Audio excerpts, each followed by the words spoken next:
très longtemps considéré comme une blague d'exagération quand on voulait se moquer gentiment des woke et ce genre de choses en disant « Tu vas voir, un jour, ils vont nous faire des vikings noirs.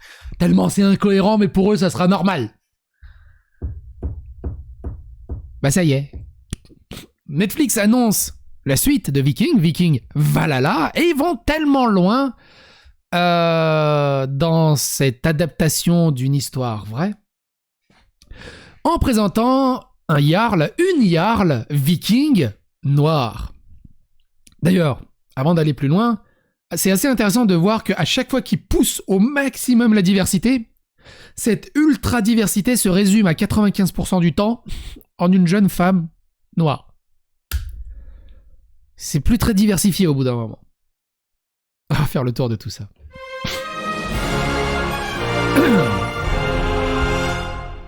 Viking Valhalla sur Netflix, la comtesse noire de Kattegat a-t-elle réellement existé? Et c'est un article assez intéressant, vous allez voir. Basé sur des faits historiques, Viking Valhalla raconte une version romancée des personnages nordiques mythiques. Parmi eux se trouve le Jarl Hakon, la comtesse de Kattegat. Et la comtesse de Kattegat a-t-elle réellement existé? Alors moi déjà, un premier truc que ça me fait penser au traitement qu'on avait fait sur Anne Boleyn, hein, la reine britannique qui a été...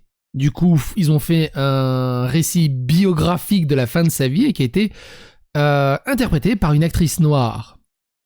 Et beaucoup de personnes ont dit « Mais où est le problème? Je vois pas le problème. C'est quoi le problème? Il est où le problème? Je vois pas le problème. Il y a un tout petit problème. Il y a un tout petit problème. » On aborde ce sujet dans cette vidéo en particulier, mais on a fait 3 ou 4 vidéos sur ce sujet. On est un peu dans le même genre. Pour ceux qui connaissent pas Viking, c'est une putain de série avec Lagertha, qui est une des actrices les plus belles que j'ai jamais vues et qui a sublimé le côté viking, badass. On va se regarder juste un morceau pour vous remettre dans l'ambiance de c'était quoi Viking. You died for all of us. You betrayed me.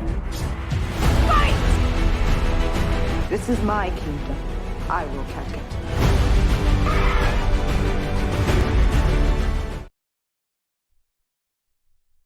Viking, c'est ça. Et du coup, on passe à ça pour la suite. Et attention, comment ils expliquent cela. Spin-off de Viking, disponible sur Netflix, Viking Valhalla raconte l'épopée de personnages légendaires 100 ans après les événements de la série originale. Parmi les protagonistes, on retrouve notamment l'explorateur Leif Erikson, Sam Corlett, sa vaillante sœur Fredris Eriksdotter, Freida Gustafsson et l'ambitieux prince du Nord Harald Sigurdsson, Leo Sutter. Mais un autre personnage clé dans les tensions entre les Vikings, tiraillés entre leurs croyances païennes et chrétiennes, et l'Angleterre, au cœur de la série, attire l'attention. Il s'agit du Jarl, titre de noblesse dans les régions scandinaves, équivalent à comte, Estrid Hakon, incarné par Caroline Henderson. Cette grande guerrière viking noire règne sur Kattegat, lieu mythique devenu multiculturel et qui accueille avec ouverture et bienveillance les païens et les chrétiens suite au décès de son époux. Mais est-ce que la Jarl Hakon a-t-elle existé? Comme pour les autres personnages, est-ce que le Jarl Estrid Hakon a réellement existé? Oui et non.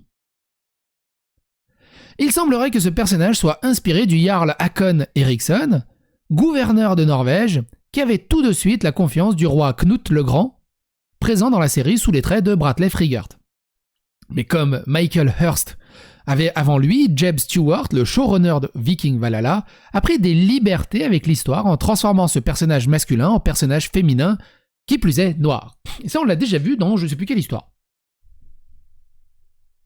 Il y avait un film ou une série, on en a parlé récemment, où c'était tiré d'une histoire vraie, sauf que le vieil homme blanc qui était héros normalement de cette histoire a été remplacé par une femme noire trentenaire. Et ils refont l'histoire. Ça peut poser des problèmes quelque part. Comme je l'ai déjà dit hein, pour Anne Boleyn, autant dans la SF, dans les films, enfin bref, c'est des films, on s'en fout. Mais quand ça veut retracer à peu près l'historicité et la véracité historique, ça devient ridicule. Mais genre vraiment ridicule. Et évidemment, on va pas partir dans les poncifs. Ouais, mais regarde, si tu prends ce conte africain et que tu fous des blancs dedans, c'est ridicule. Oui, dans tous les sens, c'est ridicule. Enfin, surtout si tu veux faire une espèce de de fresques historiques. Dans une interview pour Den of Geek, son interprète, Caroline Henderson, a témoigné de l'envie du showrunner de la série Netflix à montrer que la culture viking s'était diversifiée à travers son personnage. Ah bah oui. On peut réécrire l'histoire et des siècles d'histoire, il n'y a pas de souci.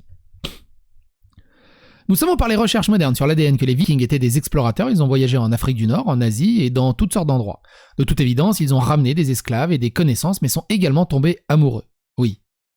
Très probablement.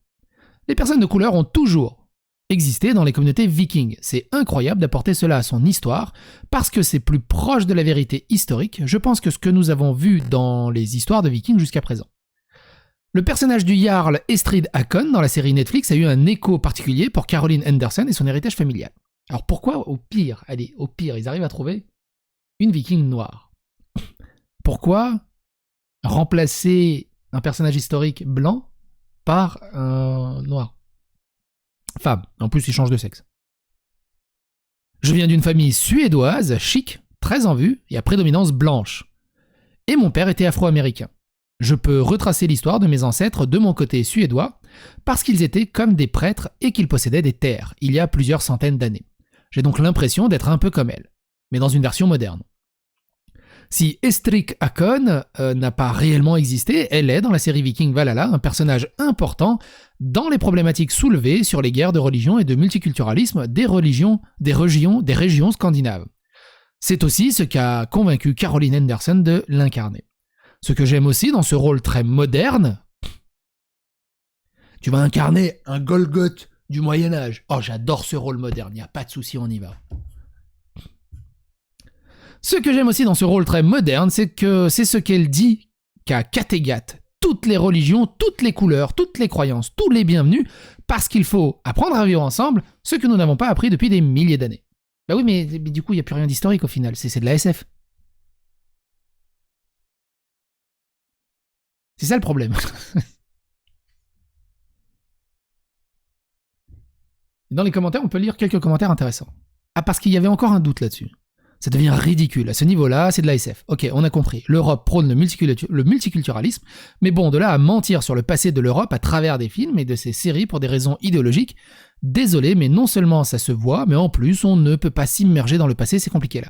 Il y a un autre sujet un peu différent, c'était sur Assassin's Creed Black Flag, il y avait un énorme débat complètement con, parce que dans Assassin's Creed Black Flag, on pouvait faire de la pêche à la baleine. Et t'avais tous les gens, mais il faut interdire ça, bordel de merde, comment vous avez osé Ubisoft, c'est scandaleux, faut retirer la pêche à la baleine. Mais vous êtes cons ou quoi?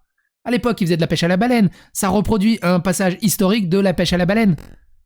Point. On peut pas nier l'histoire, on peut pas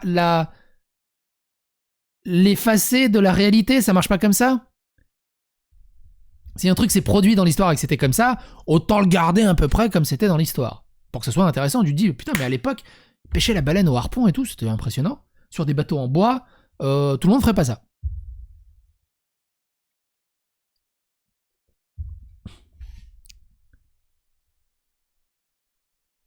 Donc c'est pareil que Anne Boleyn, faire d'Anne Boleyn une actrice noire dans une Angleterre qui est pas trop cool avec les noirs à cette époque, mais aucun problème, t'as tout le monde qui passe devant la reine, fait bonjour madame Boleyn, vous êtes la reine, bravo. Mais jamais de la vie. Jamais de la vie, historiquement, réalistiquement. Du coup, il y a une dissonance cognitive pétée, une suspension d'incrédulité qui est stratosphériquement explosée et qui rend le truc hyper ridicule. Et tout ce qu'on te dit, c'est comme à chaque fois, on essaye d'apporter une vision plus moderne et que ça corresponde mieux à la modernité de l'audience de notre époque. Mais à ce moment-là, arrêtez de faire des trucs historiques. J'ai rien contre le féminisme et le multiculturalisme, mais de là à mettre des fantasmes modernes dans une série sur les Vikings, je trouve ça incompréhensible. C'est un film sur les Vikings, ou bien sur une dimension où toutes les sociétés étaient multiculturelles et féministes. Bizarrement, ça n'a dérangé personne que Kattegat n'existe pas et soit une ville créée pour la série. Et pourquoi cela dérangerait quelqu'un si la ville paraît crédible dans l'histoire des Vikings et surtout que l'on peut faire évoluer à travers les saisons? C'est ça le truc. Est-ce que c'est crédible? Est-ce que la suspension d'incrédulité fonctionne? Il nous remplace notre propre histoire.